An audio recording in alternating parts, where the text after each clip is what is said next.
Hola, el día de hoy vamos a realizar una técnica de drenaje para un edema en la pierna.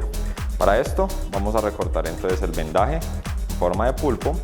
Vamos a ubicar la base a nivel proximal, a nivel del peroné de nuestro paciente, y vamos a sacar cada una de las tiras en contraflujo. Nos venimos,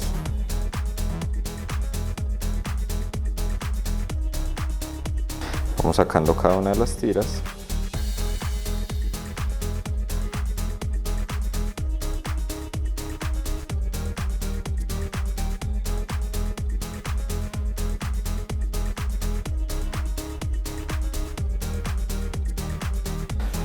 Volteamos un poco más la pierna del paciente.